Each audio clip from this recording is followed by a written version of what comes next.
ಎಲ್ಲರಿಗೂ ನಮಸ್ಕಾರ. ಇವತ್ತಿನ ರೆಸಿಪಿ ಎಗ್ಗಿನಿಂದ ಮಾಡಿದಂತಹ ಒಂದು ಸಿಂಪಲ್ ರೆಸಿಪಿ. ಮನೆಯಲ್ಲಿರುವ ಕೆಲವೇ ಇಂಗ್ರೀಡಿಯೆಂಟ್ಸನ್ನು ಬಳಸಿ ಮಾಡಿದಂತಹ ಒಂದು ಎಗ್ ರೋಸ್ಟ್. ಕ್ವಿಕ್ಕಾಗಿ ಈಗೀಗಲೇ ಮಾಡಲಿಕ್ಕೆ ಒಂದು 10 ನಿಮಿಷ ಸಾಕಂತ ಕಾಣ್ತದೆ. ಒಂದು ಎಗ್ ಬೇಯಲಿಕ್ಕೆ ಒಂದು ಬೇಕು. ಎಗ್ ಬೇಯಿಸಿ ಇಟ್ಟುಕೊಂಡ್ರೆ 10 ನಿಮಿಷದಲ್ಲಿ ಮಾಡುವಂತಹ ಒಂದು ರುಚಿಕರವಾದ, ಸ್ವಲ್ಪ ಹೆಚ್ಚು ನೀರುಳ್ಳಿ ಬೇಕಾಗ್ತದೆ. ಹಾಗಾದರೆ ಈ ಒಂದು ರೆಸಿಪಿಯನ್ನು ಹೇಗೆ ಮಾಡೋದು ನೋಡು. ಮೊದಲು ಯಾರೆಲ್ಲ ನನ್ನ ಚಾನಲನ್ನು ನೋಡ್ತಿದ್ದೀರಿ, ಯಾರೆಲ್ಲ ಇನ್ನೂ ಸಬ್ಸ್ಕ್ರೈಬ್ ಮಾಡಿಲ್ಲ, ದಯವಿಟ್ಟು ಸಬ್ಸ್ಕ್ರೈಬ್ ಮಾಡಿ ಸಪೋರ್ಟ್ ಮಾಡಿ ಅಂತ ಹೇಳ್ತಾ ಬನ್ನಿ ಯಾವ ರೀತಿಯಲ್ಲಿ ಈ ಎಗ್ ರೋಸ್ಟನ್ನು ಮಾಡೋದನ್ನು ನೋಡೋಣ. ನಮಸ್ತೆ ಮಿತ್ರರೇ. ಇವತ್ತು 3 ಮೊಟ್ಟೆ ಮತ್ತು 2 ನೀರುಳ್ಳಿಯನ್ನು ಬಳಸಿ ಒಂದು ರುಚಿಕರವಾದ ಮೊಟ್ಟೆಯ ಪದಾರ್ಥ ಮಾಡೋಣ. ಬಹಳ ಟೇಸ್ಟಿಯಾಗಿ ಬರ್ತದೆ. ತುಂಬ ಇಂಗ್ರೀಡಿಯೆಂಟ್ಸ್ ಬೇಕಂತೇಳಿ ಸಹ ಇಲ್ಲ.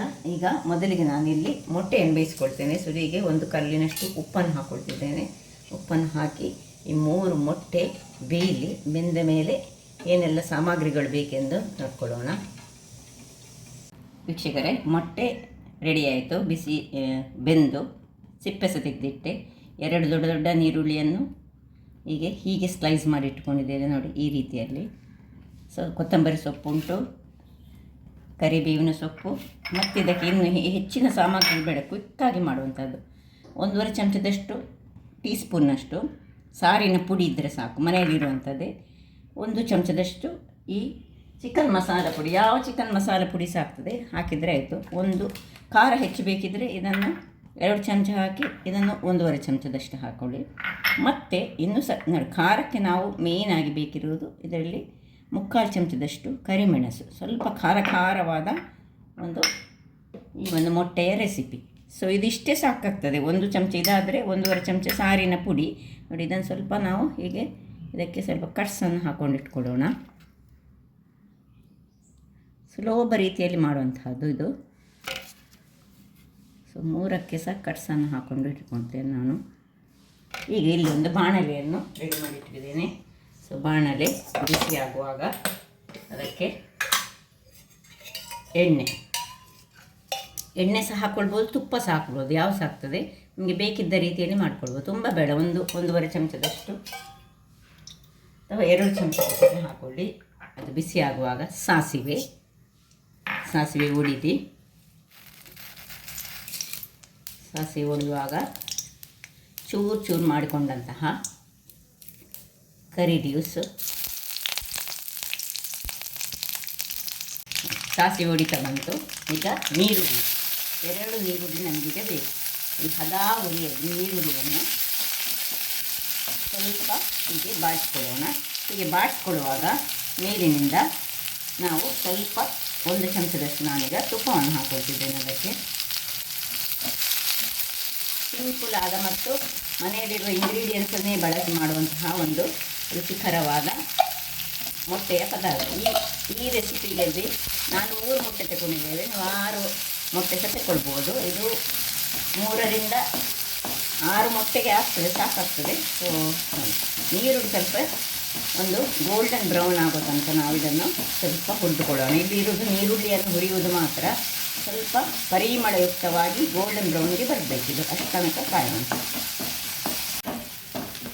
ಸಾಧಾರಣ ಆಯಿತು. ಇನ್ನು ಸ್ವಲ್ಪ ಅದಕ್ಕೆ ಈ ರೀತಿ ಸರಿಯಾಗಿ ಹುರಿದುಕೊಳ್ಬೇಕಿದು. ಇಲ್ಲಿರುವುದು ನೀರುಳ್ಳಿಯನ್ನು ಹುರಿಯುವುದು. ನೀರುಳ್ಳಿ ಕರೆಕ್ಟಾಗಿ ಹುರಿದ್ರೆ ನೋಡಿ, ಬಹಳ ಟೇಸ್ಟಿಯಾದ ಎಗ್ಗಿನ ರೆಸಿಪಿ ಆಗ್ತದೆ.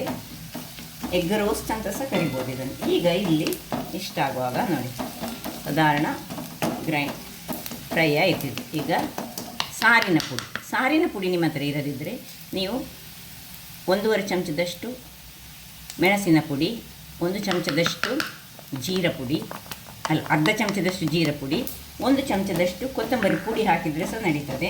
ಅದೇ ಆ್ಯಕ್ಚುಲಿ ಸಾರಿನ ಪುಡಿ ಹೇಳಿದರೆ ಅದನ್ನೇ ನಾವೆಲ್ಲ ಫ್ರೈ ಮಾಡಿದ್ದು. ಇದು ನಾನು ಮನೆಯಲ್ಲಿ ಮಾಡಿಟ್ಟುಕೊಂಡದ್ದು. ಈಗ 1 ಚಮಚದಷ್ಟು ಇದು ಚಿಕನ್ ಮಸಾಲ ಪುಡಿ. ಈ ಮಸಾಲೆಗಳು ಚೆನ್ನಾಗಿ ಇದರಲ್ಲಿ ಫ್ರೈ ಆಗಬೇಕು. ಫ್ರೈ ಆಗುವಾಗ ಈಗ ಇಲ್ಲಿ ಬೇಕಿದ್ದರೆ, ಇದು ನಿಮಗೆ ಅಗತ್ಯ ಇರದ್ರೆ ಹಾಕ್ಕೊಳ್ಬೇಡಿ, 1 ಚಮಚದಷ್ಟು ತುಪ್ಪವನ್ನು ಹಾಕ್ಕೊಳ್ತಿದ್ದೇನೆ ನಾನು. ಇದು ಮಸಾಲೆ ಇದರಲ್ಲಿ ಚೆನ್ನಾಗಿ ಫ್ರೈ ಆಗಬೇಕು. ಇನ್ನೀಗ ಇದಕ್ಕೆ ಸ್ವಲ್ಪ ನಾನು ಹುಳಿಯ ನೀರನ್ನು ರೆಡಿ ಮಾಡಿಟ್ಕೊಂಡಿದ್ದೆ. ನೀವು ಹುಳಿ ನೀರಿರದಿದ್ದರೆ ಸಣ್ಣ ನೆಲ್ಲಿಕಾಯಿ ಗಾತ್ರದ ಹುಳಿಯನ್ನು ಸ್ವಲ್ಪ ನೀರು, 1 ಚಮಚದಷ್ಟು ನೀರು, ಇಲ್ಲದಿದ್ದರೆ ಒಂದು ಅರ್ಧ ಚಮಚದಷ್ಟು ನೀವು ಲಿಂಬೆಯ ನೀರನ್ನು ಹಾಕಿದರೆ ಸಾಕು. ಈಗ ಸ್ವಲ್ಪ ಹಳದಿಯ ಪುಡಿ,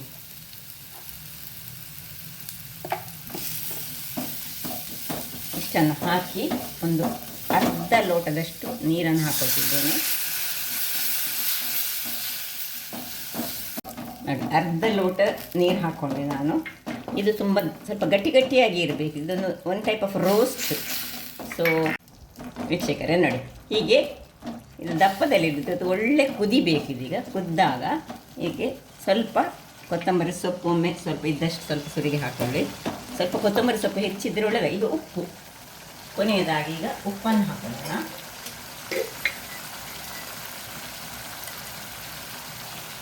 ಉಪ್ಪು, ಹುಳಿ, ಖಾರ ಮೇನ್ ಇದಕ್ಕೆ ಬೇಕಾಗಿರೋದು. ಸೊ ಹುಳಿ ಬಿದ್ದ ಕೂಡಲೇ ಉಪ್ಪು ಬೇಕು. ಒಂದು ಚೂರು ಬೇಕಿದ್ದರೆ ನೀರನ್ನು ಹಾಕ್ಕೊಳ್ಳೋಣ. ಸ್ವಲ್ಪ ಗ್ರೇವಿ ನಿಮ್ಗೆ ಹೆಚ್ಚು ಬೇಕಿದ್ದರೆ ಸ್ವಲ್ಪ ಹೆಚ್ಚು ಮಾಡ್ಕೊಳ್ಬೋದು. ಇದು ಮತ್ತು ದಪ್ಪದಲ್ಲಿ ರೋಸ್ಟ್ ಟೈಪಲ್ಲಿ ಬಂದರೆ ಮಾತ್ರ ಚೆನ್ನಾಗಿ ಬರ್ತದೆ. ಸ್ವಲ್ಪ ಇದು ಈಗ ಕುದೀಲಿ. ಇಲ್ಲೀಗ ಇದು ಕುದೀತಾ ಇರುವಾಗ ಇಲ್ಲಿ ನಾನು ಕಾಳು ಮೆಣಸನ್ನು ಕ್ರಷ್ ಮಾಡಿ, ಮತ್ತು ಪೌಡರ್ ಇದ್ದರೆ ಪೌಡರನ್ನು ಯೂಸ್ ಮಾಡ್ಬೋದು. ಆದರೆ ಹೀಗೆ ನಾವು ಕ್ರಷ್ ಮಾಡಿ ಹಾಕಿದ್ರೆ ಉಂಟಲ್ಲ, ಅದು ಬಹಳ ಚೆನ್ನಾಗಿ ಬರ್ತದೆ. ಸೊ ಸ್ವಲ್ಪ ಕ್ರಷ್ ಮಾಡಿದಂತಹ ಪುಡಿಯನ್ನು ರೆಡಿ ಮಾಡಿಟ್ಕೊಂಡೆ. ಇಲ್ಲೀಗ ಇದು ಕುದೀತು ನೋಡಿ. ಇನ್ನೀಗ ಈ ಎಗ್ಗಳನ್ನು ಇದರೊಳಗೆ ಹಾಕೊಳ್ಳೋಣ. ದಪ್ಪ ಬಂತು. ಅನ್ನಕ್ಕೆ ಸಹ ಒಳ್ಳೆದಾಗ್ತದೆ, ಅಥವಾ ಚಪಾತಿ ರೊಟ್ಟಿ ತಿನ್ನಲಿಕ್ಕೆ ಸಹ ಒಳ್ಳೆ ಆಗ್ತದೆ. ಬೇಕಿದ್ರೆ ಕಟ್ ಮಾಡಿ ಸಹ ಹಾಕ್ಕೊಳ್ಬೋದು. ನಾನು ಹೇಳಿದಲ್ಲಿ ಇದರಲ್ಲಿ 6 ಹಾಕ್ಕೊಳ್ಬೋದು, ಅಷ್ಟು ಗ್ರೇವಿ ಬರ್ತದೆ. ಈ ಸೈಡ್ ಡಿಶ್ ಆಗಿ ಒಂದು ಸಾಂಬಾರಿದ್ದರೆ ಬಹಳ ಚೆನ್ನಾಗಿ ಬರ್ತದೆ. ಈಗ ಕೊನೆಯಲ್ಲಿ ಸ್ವಲ್ಪ ನಾವು ಪೌಡರ್ ಮಾಡಿದಂತಹ ಕಾಳು ಮೆಣಸನ್ನು ಇದಕ್ಕೆ ಹಾಕ್ಕೊಳ್ಳೋದು. ಇದರಿರುವುದು ಇಷ್ಟೇ.